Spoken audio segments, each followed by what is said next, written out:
꽤 오래전에 제가 강호동이 메인 MC를 하고 있던 무릎팍 도사라는 예능 프로의 재방송편 하나를 보게 되었을 때였습니다.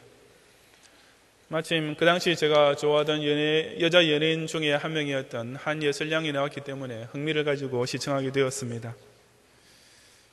근데 그날 인터뷰 중에 한예슬은 자기도 때로는 다른 여배우를 보며 부러워하고 자신은 혹 그렇게 성공하지 못하고 배우 경력을 끝내버리게 되지 않을까 하는 걱정에 빠질 떡 있다는 말을 했습니다.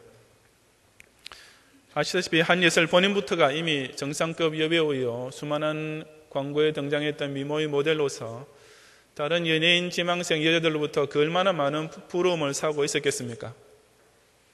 그런 한예슬이 그와 같은 말을 하니 무릎팍 도사의 편집자들도 화면 아래에 듣고 보니 사도 낱말하는 것 같기도 라는 자막을 달지 않을 수가 없었습니다. 물론 강호동 MC도 궁금하지 않을 수 없는 일인지라 그러면 한예슬 양이 나보다 더 예쁘다고 생각하는 여배우가 도대체 누구예요? 라고 단도직입적으로 물어보았습니다. 한예슬은 서너 명의 이름을 대었는데 그 중에 제일 첫 번째가 김태희였습니다. 그러자 강호동은 한예슬에게 왜 김태희를 부러워하는지, 김태희의 어떤 점이 본인보다 더 낫다고 생각하는지를 또 캐물었습니다. 그때 한예슬의 대답의 서두가 우선 명문대학을 졸업한 지성미를 가지고 있다는 점이 부럽고 라는 것이었습니다. 강호동을 위시한 다른 MC들은 그 말에 배꼽을 잡고 웃었지만 사실상 한예슬의 대답은 참 솔직한 것이 아니었겠습니까? 아마 얼굴의 미모나 늘씬한 몸매의 따위만을 가지고 비교한다면 전혀 꿀리지 않을 자신이 있었겠지만 김태희가 여배우로서는 정말 드물게 국내 최고의 명문대학 출신이라는 사실 앞에서는 본인도 미국에서 대학 공부를 했음에도 불구하고 무언가 위축이 될 수밖에 없었던 것이었습니다. 이처럼 사람은 무슨 면에서든지 자기보다 훨씬 더 우월한 사람 앞에 자신을 두고 비교하게 될 때 절로 자기의 열등함을 느끼지 않을 수 없게 됩니다. 그냥 혼자 있을 때는 자기 도취에 빠지기도 하고 혹은 자기보다 못한 사람들 사이에 있을 때는 자만에 들기도 하지만 나보다 훨씬 더 똑똑하든지 예쁘든지 돈이 많든지 출세했든지 하는 사람을 만나게 되면 어쩔 수 없이 주눅이 들고 기가 죽을 수밖에 없는 것입니다. 그렇다면 사람이 예수님을 만나게 되면 어떻겠습니까? 우리 예수님은 완전한 하나님이시면서도 또한 완전한 인간으로 오셨으니 그런 예수님 앞에서라면 그 누구라도 느끼게 될 수밖에 없는 자신의 약점, 자신의 결점이 반드시 있을 것입니다. 그것이 과연 무엇이겠습니까? 이 시간 저는 베드로가 예수님을 제일 처음 만나게 됐던 장면을 통해 우리가 예수님을 진정 인격적으로 만나서 자기 자신을 그 주님과 비교하게 될 때 필연적으로 깨닫게 되는 사실이 무엇인지를 여러분과 함께 상고해 보고자 합니다. 예수님은 당신을 만나는 사람마다 즉시 자신이 죄인임을 고백하게 만드시는 신비한 인격의 소유자이십니다. 본문 1절부터 7절까지 함께 봉독하겠습니다. 우리가 옹이하여 하나님의 말씀을 들을새 예수는 게네사렛 호숫가에 서서 호숫가에 두 배가 있는 것을 보시니 어부들은 배에서 나와서 그물을 씻는지라. 예수께서 한 배에 오르시니 그 배는 시몬의 배라. 육지에서 조금 뛰기를 청하시고 앉으사 배에서 무리를 가르치시더니 말씀을 마치시고 시몬에게 이르시되 깊은 데로 가서 그물을 내려 고기를 잡으라. 시몬이 대답해 가로되 선생이여 우리들이 밤이 맞도록 수고를 하였으되 얻은 것이 없지만은 말씀에 의지하여 내가 그물을 내리리이다 하고 그리한즉 고기를 에운 것이 심이 많아 그물이 찢어지는지라. 이에 다른 배에 있는 동물을 손짓하여 와서 도와달라 하니 저희가 와서 두 배의 체험에 잠기게 되었더라고 했습니다. 예수님께서는 이제 막 공생의 사역을 시작하셨지만 이미 갈릴리 여러 동네의 소문이 바닥에 퍼진 까닭에 가시는 곳마다 사람들이 그 말씀을 들으려고 몰려왔습니다. 그런 중에 예수님께서는 게네사렛 호숫가, 즉 갈릴리 바닷가로 오셨습니다. 갈릴리는 폭 10km, 길이가 20km 정도 되는 호수였는데 때로는 갈릴리 바다, 때로는 본문의 경우처럼 호수로도 불렸습니다. 예수님께서 거기 오셨을 때 마침 호숫가에 배 두 척이 있었는데 이 배들은 지난밤 내내 고기 잡으러 나갔다가 아침에 돌아와 이제 막 정비를 하고 있던 참이었습니다. 고기잡이를 갔다 오면 즉시 그물 등의 장비를 점검하고 수리하고 깨끗이 씻어서 다음 고기잡이 나갈 때를 대비해 놓는 것은 갈릴리 어부들의 자동적인 일과였습니다. 바로 그처럼 정비작업을 하고 있던 두 척의 배들 중에 하나가 시몬 베드로의 배였던 것입니다. 예수님께서는 그 베드로의 배를 보시고 지금 당신 앞에 모여든 무리들에게 설교하시기에 좋은 장소라고 생각하시고는 거기 오르셔서 그 배를 육지에서 조금만 떨어지게 해달라고 청하셨습니다. 그런 후에 배전에 앉으셔서 호숫가에 모여있던 무리들을 향해 설교를 시작하시니 시몬 베드로의 배는 졸지에 아주 멋진 옥의 강단이 되었던 것입니다. 예수님께서 그렇게 설교하시는 동안 베드로도 그 배 안에 있었으니까 그도 예수님 말씀을 듣기는 들었겠지만은 과연 그 말씀에 얼마나 은혜를 받았는지는 정확히 알 수가 없습니다. 어쩌면 그도 처음에는 다른 어부들과 마찬가지로 계속 그물 손질이라 하면서 예수님의 설교는 그저 한 귀로 대충 듣고 있었을지도 모릅니다. 하지만 시간이 흐를수록 그 예수님 말씀이 베드로의 마음에 무언가 변화를 주기 시작했던 것만은 틀림없습니다. 그것은 예수님의 설교가 끝난 후에 일어난 사건을 통해서 충분히 짐작될 수 있는 일입니다. 하여튼 설교를 끝내신 예수님께서는 베드로에게 깊은 데로 가서 그물을 내려 고기를 잡으라 하고 느닷없이 말씀하셨습니다. 베드로의 입장에서 볼 때 이 말씀은 정말 황당무계한 것이 아닐 수 없었습니다. 그는 다른 것은 몰라도 적어도 고기 잡는 문제에 있어서는 그야말로 자타가 공인하는 숙달된 어부였습니다. 오로지 물고기 잡는 생활 이것 하나만으로 어릴 때부터 잔뼈가 굵어진 그는 그 갈릴리 호수에서 고기를 잡기 위한 가장 좋은 시간은 밤이고 가장 좋은 장소는 얕은 물가인 것을 너무나 잘 알고 있었습니다.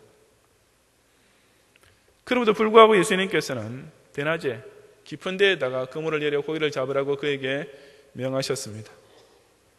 바로 어젯밤에 좋은 시간에 좋은 장소에서 밤새도록 그물을 찌려 해도 한 마리 고기도 못 건졌는데 이제 가장 나쁜 시간에 가장 나쁜 장소에 가서 그물을 내려보라고 말씀하신 것입니다. 그러므로 이 예수님 말씀은 베드로에게는 그야말로 전문가의 자존심을 뭉개는 것이고 결과가 뻔할 헛수고를 시키는 말이나 다름없었습니다. 그럼에도 불구하고 베드로는 그 예수님 말씀에 대해 놀라운 반응을 보였습니다.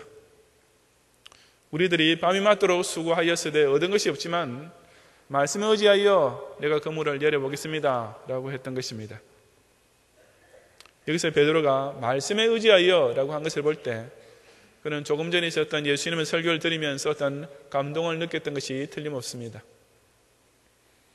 그래서 지금 예수님께서 깊은 데로 가서 그물을 내려 고기를 잡으라는 말씀이 상식적으로 이해도 되지 않았고 전문가적 입장에서 결코 찬성할 수 없었지만 이번 말씀에는 무언가 다른 것이 있는 것 같아 라는 생각이 들면서 일단 한번 순종해서 실천해 보기로 했던 것이었습니다. 그리고 그 결과는 천만 뜻밖의 엄청난 것이었습니다. 그가 대낮에 깊은 데로 가서 그물을 딱 한 번 던지자 그물이 찢어지고 배 두 척이 그에 가라앉을 정도로 가득 물고기를 잡게 되었던 것입니다. 그것은 어부로서의 모든 상식과 경험 전체를 깨뜨리는 실로 기적적인 대박 그 자체였습니다. 그런데 바로 그 뒤를 이어 그보다 오히려 훨씬 더 기적적인 일이 베드로의 마음속에서 일어나게 되었습니다. 8절 이하 11절까지 말씀을 함께 봉독하겠습니다.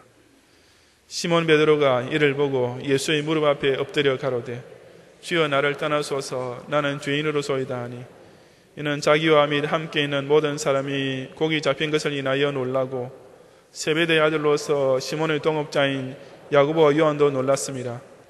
예수께서 시몬에게 일러 가라사대 무서워 말라 이제후로는 내가 사람을 취하리라 하시니 저희가 배대를 육지에 대고 모든 것을 버려두고 예수를 쫓으니라고 했습니다. 단 한 번의 그물질에 배 두 척에 가득 넘칠 정도로 고기가 잡힌 것을 본 베드로는 과연 어떤 반응을 보였습니까? 8절을 다시 보시면 그가 이를 보고 예수의 무릎 앞에 엎드려 가로되 주여 나를 떠나소서 나는 죄인으로소이다 라고 했습니다. 우리는 이 유명한 사건을 너무나 잘 알고 있는 까닭에 여기서 베드로가 이렇게 말한 것을 두고 그저 겸손이라고 간단히 생각하고 넘어가기 쉽지만 그 전후의 상황을 다시 한번 곰곰이 생각해 보시기 바랍니다. 지금 베드로는 뜻하지 않았던 엄청난 대박이 터진 것을 보고 밑도 끝도 없이 주여 나를 떠나소서 나는 죄인으로소이다 라고 말하고 있는 것입니다. 이제 정말 이상한 일이 아니겠습니까? 이런 일이 바로 여러분 자신에게 일어났다고 한번 가정을 해보시기 바랍니다. 여러분이 과일 장사를 하고 있는데 어느 날 하루 온종일 손님 단 한 명도 들어오지 않고 파리만 날리다가 어느덧 벌써 문 닫을 시간이 되었습니다. 그런데 예수님이 찾아오셔서 내가 이 가게 문 앞에서 노방전도를 좀 하고 싶으니 허락해 달라고 부탁을 하셨습니다. 그리 어려운 일도 아닌지라 허락했더니 예수님께서 가게의 현관에 서서 과일 상자 하나를 강대상으로 삼아서 보도에 몰려든 사람들 향해 설교를 하셨습니다. 그런 후에 예수님께서 아직 문을 닫지 말고 1시간만 더 장사를 해보라고 말씀하셨습니다. 그래서 이렇게 밤늦은 시간에 과일을 사러 올 사람은 아무도 없겠지만은 그래도 예수님 말씀하시니 한번 해보겠습니다 하고 평소의 영업시간을 넘기면서 가게 문을 열어놓았습니다. 근데 웬걸 갑자기 손님들이 줄을 이어 몰려닥치기 시작하더니 30분도 안 되어서 가게에 있던 모든 과일들이 완전히 매진이 되었습니다. 말도 안 될 기적적인 대박이 눈앞에서 터진 것입니다. 바로 그런 상황에서 여러분 같으면 예수님께 도대체 뭐라고 말하겠습니까? 주여 나를 떠나소서 나는 죄인으로소이다. 그러겠습니까? 어림도 없는 일입니다. 안 그래도 장사가 안 돼서 죽을 지경에 있다가 예수님 그 한마디 말씀 때문에 모처럼 두둑한 지폐 뭉치를 만져보게 되는데 그런 예수님 보고 나를 떠나소서라고 하다니요. 정신 나간 사람이 아니라면 아무도 그런 바보짓을 하지 않을 것입니다. 아마 저나 여러분이 그런 상황에 실제로 처하게 됐다면 틀림없이 이렇게 말하지 않겠습니까? 아이고 예수님 할렐루야 정말 감사합니다. 예수님께서 저를 이렇게 축복해 주셨으니 이번 주일에 교회 가면 11조는 물론이고 특별 감사금까지 풍성하게 바치겠습니다 라고 말입니다. 그리고 조금 더 머리가 재빠르게 돌아가는 사람이라면 안 그래도 요즘 경기 불황이라 너무 오랫동안 제가 힘든데 앞으로도 그저 일주일에 한 번씩 아니 한 달에 딱 한 번씩이라도 제 가게에 찾아오셔서 오늘처럼 도와만 주신다면 제가 지금은 경양선교의 일반 회원이지만 아예 특별 회원으로 가입하고 지금 작정해놓은 교육과 헌금을 당장 완납하는 것은 물론이고 추가로 더 많이 작정하겠습니다 라고 서원을 하며 간청할 것입니다. 하지만 그 누가 보아도 그런 말이 나와야 마땅할 것 같은 자리에서 베드로 입에서는 전혀 엉뚱하게도 주여 나를 떠나소서 나는 죄인으로소이다 라는 말이 나왔습니다. 도대체 왜 그런 이상한 일이 베드로의 심령에서 일어났던 것입니까? 그 이유는 바로 그 자리에서 베드로는 성자 하나님을 배웠기 때문이었습니다. 그는 예수님을 통해 그저 신기한 기적을 일으키는 사람이 아니라 자기 같은 죄인으로서는 감히 곁에 서 있을 수 없는 지극히 거룩하신 아무 흠도 없고 점도 없는 어린 양 같으신 죄와 아무 상관없이 완벽하게 순결하신 인격을 보았던 것이었습니다. 그래서 베드로는 그 자리에서 예수님을 주여라고 부르면서 그 무릎 앞에 엎드리지 않을 수가 없었습니다. 아까 5절에서는 선생님이라고 불렀었지만 지금은 주라는 극상의 호칭으로 바뀐 것입니다. 처음에는 예수님을 그저 좋은 말씀을 가르치시는 랍비 정도로만 여겼다가 지금 와서는 자기가 감히 그 앞에 서 있을 수도 없는 오로지 엎드려 숭배해야 될 지극히 거룩하신 분으로 깨달았기 때문이었습니다. 바로 이것이 예수님을 제대로 알게 된 사람의 심령에서 나오지 않을 수 없는 고백입니다. 사람이 살아계신 하나님을 정말로 만나게 되면 그 무엇보다도 먼저 자신의 죄인됨과 하나님의 거룩하심, 바로 이 극단적인 차이점을 즉각적으로 느끼게 되어 있습니다.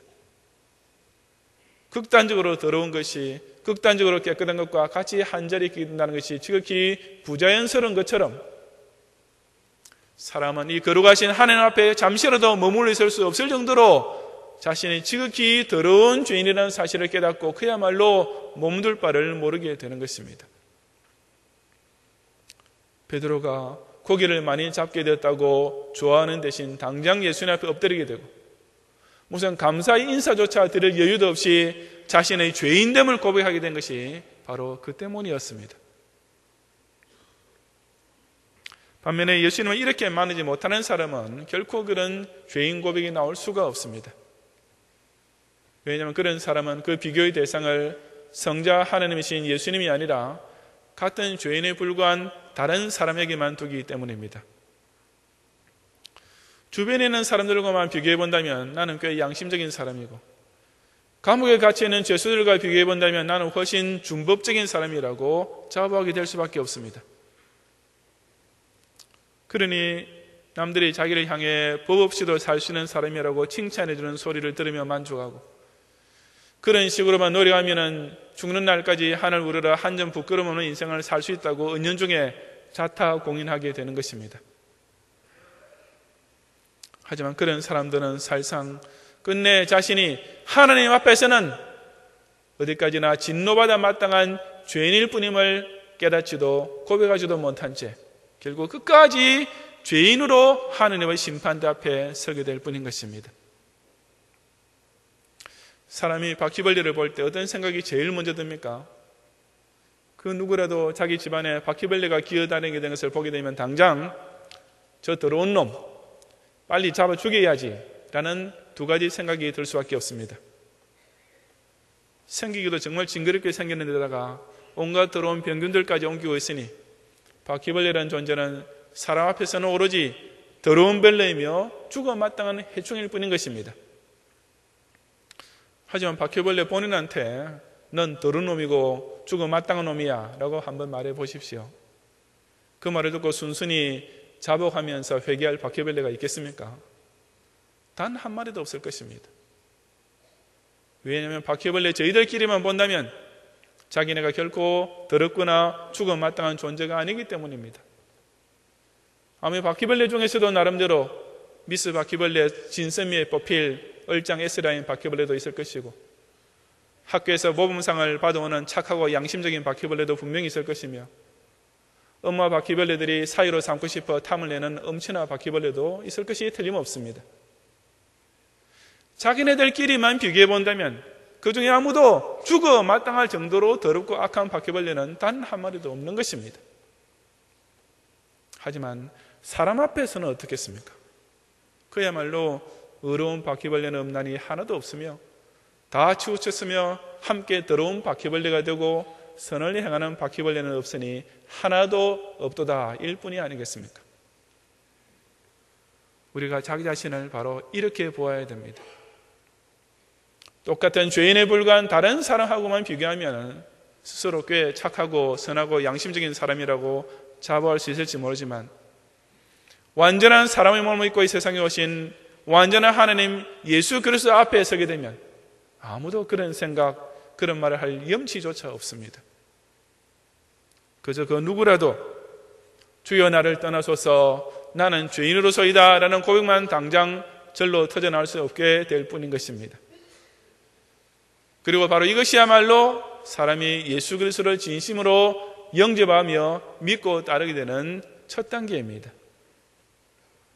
사람은 스스로 양심 바르게 무흠결백하게 살아서 예수님의 제자로 합격되는 것이 결코 아니라 오로지 자기도 그저 죄인 중에 괴수일 뿐임을 깨닫고 고백하는 바로 이것을 통하여 예수님과의 진짜 교제가 비로소 시작되는 것입니다.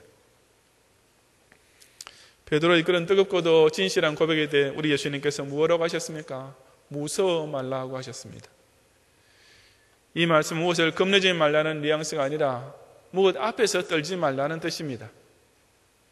즉 지극히 거룩하신 성자 하나님 앞에서 자신의 죄인됨을 절로 깨닫고 두려워 떨지 않을 수 없었던 베드로에게 사죄를 선언해 주시는 말씀인 것입니다. 사람이 주님 앞에서 자신의 죄를 자각할 수 있어야만 그 죄를 사해 주시는 대속의 은혜가 얼마나 지극한 것인지를 뼈저리게 체험할 수 있는 것이고, 원래 죄인이었음에도 불구하고 이제는 의인이라 칭함을 받고 하나님의 양자라는 신분까지 얻게 된 사실에 대하여 뜨겁게 감사 감격할 수 있는 것입니다. 그런 후에 예수님께서는 베드로를 향하여 이제 후로는 내가 사람을 취하리라고 연이어 말씀해 주셨습니다. 너희 지난 죄는 이제 다 용서받았다. 하지만 그 대신 옛날 어부 생활하면서 내 멋대로 살던 것은 다 청산하고 이제부터 내 생명 전체를 바쳐서 날 위하여 사람 낚는 업으로 충성하며 살아야 한다라고 그를 소명해 주셨던 것입니다. 실로 예수님께서 우리를 불러 당신의 제자로 세우시는 방법이 그 얼마나 진하고도 뜨겁습니까? 우리가 원래는 주님과 감히 함께 있을 수도 없는 죄인임에도 불구하고 바로 그 사실만 인정하고 고백하는 순간 즉시 사죄 선언과 동시에 제자 임명까지 해주시는 것입니다. 자신을 다른 사람 앞에서가 아니라 오직 예수님 앞에 세워놓음으로써 세례세약 제1문항대로 나야말로 하나님 앞에서 진노받을 수밖에 없는 죄인에 불과한 자임을 솔직히 자복 회개함으로써 바로 그때부터 시작되는 주님과의 진정한 교제를 지상교회에서의 신앙생활에서부터 시작해서 저 천상교회 영생 이르기까지 마음껏 누리는 성도들이 되시기를 바랍니다. 성도 여러분, 이름 없는 한 시골 어부였던 베드로, 아무 훌륭한 이력도 없고 자격으로 따지면 미달되도 한참 미달되었던 죄인 베드로는 바로 이런 과정을 거치면서 예수님을 인격적으로 만나고 그의 수제자까지 되었습니다. 그것은 세상의 교수들처럼 제자 지망생에게 실력 테스트를 해보는 것이 아니라 오직 자신의 죄인됨을 스스로 깨닫고 고백하게 만드는 것으로 시작되는 과정이었습니다. 그것은 세상의 사부들처럼 입문시켜준 후에 제자로 온갖 뒤시다거리에 부려먹는 것이 아니라 오직 예수 그리스도만이 진정 거룩하신 하나님의 독생자이시며 지극히 순결하신 구세주가 되심을 고백하기만 하면 완전히 끝나게 되는 아주 간단하면서도 특별한 과정이었던 것입니다. 중세의 로마 천주교는 예수님과 이런 인격적인 만남을 완전히 가로막고 있었습니다. 사제들은 교인들로 하여금 예수님 앞이 아니라 사제 앞에 나와 자기 죄를 고해성사하게 만들었습니다. 그런 교권주의자들에게 사로잡힌 자들은 그리스도 십자가 밑에 엎드리는 것이 아니라 죽은 성인의 해골을 만지면서 죄 용서받기를 구했던 것입니다. 우리의 종교개혁자 선배들은 그처럼 다른 중보자들을 헛되이 찾고 있던 영혼들에게 유일하신 중보자 예수님과의 만남과 교제를 회복시켜 주었습니다. 묵주를 돌리고 성인들의 이름을 부르며 기도를 드려서가 아니라 주 예수 그리스도의 보혈 공로만 의지하고 자복 회개함으로써 완전한 죄 사함을 얻게 되는 기쁨을 누리게 해 주었습니다. 스스로 구원의 확신도 가지지 못하고 죽었던 테레사 수녀만큼 선하게 살지 못했다고 부끄러워하는 것이 아니라 오로지 흠도 티도 점도 없으신 예수 그리스도 앞에서 진정 자신의 죄를 부끄러워할 줄 알게 됨으로써 이제는 아무도 정죄할 수 없는 의인이라 칭함을 입는 은혜를 누리게 해주었던 것이었습니다. 우리는 예수님을 바로 이렇게 만나야 하지 않겠습니까? 나보다 못나고 나처럼 똑똑하지 못하고 나만큼 돈을 벌지 못하는 주위 사람들만 보면서 스스로 교만한 상태로만 살다가는 저 거룩하신 하나님 앞에서도 여전히 목이 곧고 마음이 강팍한 인생으로 끝날 수밖에 없습니다. 오직 아무 흠도 없고 점도 없는 어린 양 예수님 앞에서 자신을 겸손히 돌이켜봄으로써 주여 나는 죄인으로소이다 라고 진심으로 회개할 줄 아는 사람만 의인이라 칭함을 받는 은혜를 거저 받게 됩니다. 내 딴에는 착하게 살려고 애쓰고 있다고 자부하고 내 양심에만 거리낄 것이 없이 살면 어떤 신 앞에서라도 부끄러울 것이 없다고 자찬하며 살다가는 죄와 아무 상관도 없을 정도로 완벽하게 순결하신 하나님 앞에서는 여전히 진노받아 마땅한 악인으로 남을 수밖에 없습니다. 죄와 아무 상관도 없을 정도로 완벽하게 순결하신 당신의 몸을 십자가 희생제물로 대신 바친 성자 예수 그리스도를 배웠고 그분을 나의 주님이라고 나의 구세주라고 뜨겁게 고백할 줄 아는 신앙인들만 하나님의 양자가 되는 놀라운 특권까지 누릴 수 있게 되는 것입니다. 예수님이라는 지극히 거룩하신 구세주, 완전 무결하신 어린 양을 인격적으로 만난 사람만 체험할 수 있는 이 진실한 죄의 고백과 그에 따른 이 고마운 죄사함의 은총을 통하여 평생토록 주님의 참된 제자로 또한 영원토록 하나님의 자녀로 살아가는 성도들이 되시기를 주님 이름으로 축원합니다.